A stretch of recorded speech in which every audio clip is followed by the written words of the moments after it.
थंडीमध्ये गरमागरम प्यायला सगळ्यांना आवडतो। या पद्धतीने सूप असेल तर मस्त पोट भरेल, मन काही भरणार नाही। वेगवेगळ्या पद्धतीच्या सूप असतात, पण टोमॅटो सूप सगळ्यांना आवडतो, लहानांपासून मोठ्यांपर्यंत। करायलाही साधा सोपा आहे। चला तर मग साध्या सोप्या रेसिपीला सुरुवात करूया। इथे मी 1 किलो टोमॅटो घेतलेले आहे, स्वच्छ धुवून घेतलेले आहे। टोमॅटो सूपचा रंग छान येण्यासाठी छान पिकलेले आणि लाल चुटूक असलेले टोमॅटो घ्यायचे। त्याला स्वच्छ धुवून त्यानंतर या पद्धतीने 2 भागामध्ये कट करून घ्यायचं। आता पटकन होण्यासाठी इथे आपण कुकरला शिजवून घेणार आहोत, किंवा तुम्ही एखाद्या पातेल्यामध्ये सुद्धा शिजवून घेतलं तरी काही हरकत नाही। घेतलेले सगळे टोमॅटो मी कुकरमध्ये टाकून घेतलेला आहे आणि सोबतच इथे मी साधारण 1.5 इंचाचं आलं त्याची साल काढून छोट्या फोडी चिरून घेतलेला आहे। एक मध्यम आकाराचा बीट त्याची साल काढून त्याच्या छोट्या फोडी चिरून घेतलेला आहे। 10 ते 12 लसणाच्या पाकळ्या, 3 इथे मी छोटे दालचिनीचे तुकडे, 2 तमालपत्र तोडून टाकलेले आहेत आणि कोथिंबीरीच्या काड्या आवर्जून टाका, म्हणजे चव छान येते। 8 ते 10 कोथिंबीरीच्या काड्या सुद्धा टाकलेल्या आहे। तर कोथिंबीरीच्या काड्या नसेल तर कोथिंबीर टाकलं तरी काही हरकत नाही, पण काड्या असतील तर नक्कीच तेच टाका। एखाद ग्लास पाणी टाकून घेतलेलं आहे। झाकण लावून 3 शिट्ट्या काढून घ्यायचं आहे। 3 शिट्ट्या झाल्यानंतर कुकर पूर्णपणे थंड झालेला आहे। या ठिकाणी सगळं छान असं शिजल्या गेलेलं आहे। यामध्ये आपण जे खडे मसाले टाकलेले होते ते काढून टाकायचे आहे। तर या ठिकाणी दालचिनी आणि तेजपत्ता आपल्याला काढून टाकायचे, ते मिक्सरला वगैरे फिरवायची गरज नाही, कारण त्याचा फ्लेवर मस्त टोमॅटोच्या पाण्यामध्ये किंवा टोमॅटोमध्ये छान असं उतरल्या गेलेलं आहे। आता हे सगळं छान असं आपल्याला मिक्सरला फिरवून घ्यायचं आहे। तर मिक्सरला फिरवते वेळेस फक्त टोमॅटोच घ्यायचं, म्हणजे मिक्सरमधून पाणी बाहेर येणार नाही। त्यानंतर आपल्याला गाळणीने छान असं गाळून घ्यायचं आहे। या पद्धतीने गाळून घेतल्यामुळे टोमॅटोमध्ये जे काही बिया वगैरे असतात ते वरच्या साईडला राहतात आणि त्याचबरोबर टोमॅटोची जे साल आहे ते सुद्धा चोथा वरच्या साईडला राहते।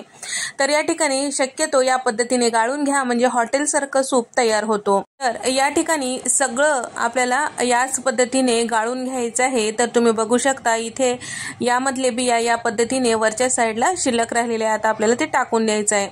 तर इथे मी दुसरी बॅच सुद्धा याच पद्धतीने गाळून घेणार आहे। तर कुकरमध्ये जे पाणी होतं ते सुद्धा यामध्ये टाकून घेतलेलं आहे। उकडते वेळेस आपण बीट वापरल्यामुळे आपलं टोमॅटो सूप छान असं पौष्टिक होते आणि शिवाय कुठल्याही प्रकारचं आपण इथे फूड कलर वगैरे न वापरता सुद्धा मस्त या सूपला रंग येतो। तर या पद्धतीने इथे आपलं सगळं टोमॅटो छान असं गाळून झालेलं आहे।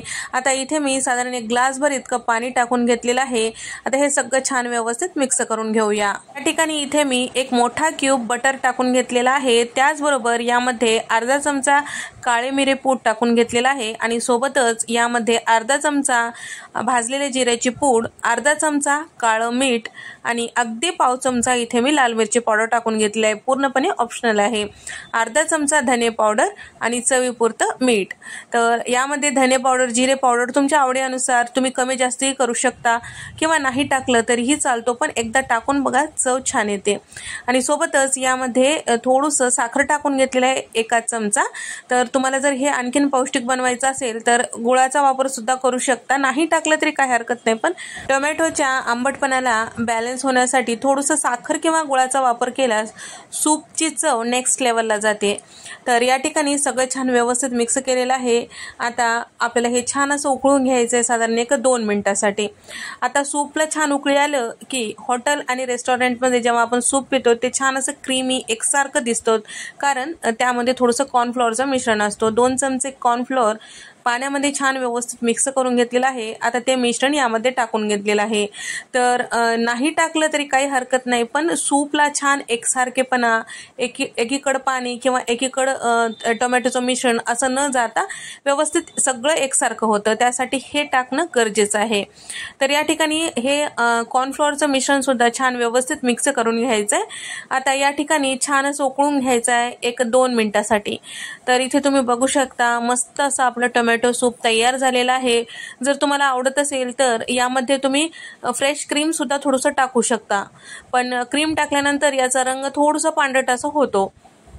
या ठिकाणी किंवा सर्व करते वेळेस सुद्धा तुम्ही क्रीम टाकू शकता. जर क्रीम नसेल तर सरळ सरळ तुम्ही दुधावरची साय घ्यायचं, वाटीमध्ये छान फेटून घ्यायचं आणि फेटल्यानंतर ते जे दुधावरची साय असते ते या पद्धतीने सर्व करते वेळेस टाकून घ्यायचं. तर ताजी दुधावरची साय असायला पाहिजे, म्हणजे चव छान येते. आणि थोडीशी एखाद कोथिंबीरीची जे पान असते ते वरतून लावायचं, म्हणजे मस्त हॉटेलसारखं दिसायलाही दिसते, चवीलाही मस्त भारी लागतो. या पद्धतीने तुम्ही जेव्हा सर्व करताल तर तुम्हाला नक्कीच म्हणतील की कोणत्या हॉटेलमधली ही टोमॅटो सूपची रेसिपी आहे.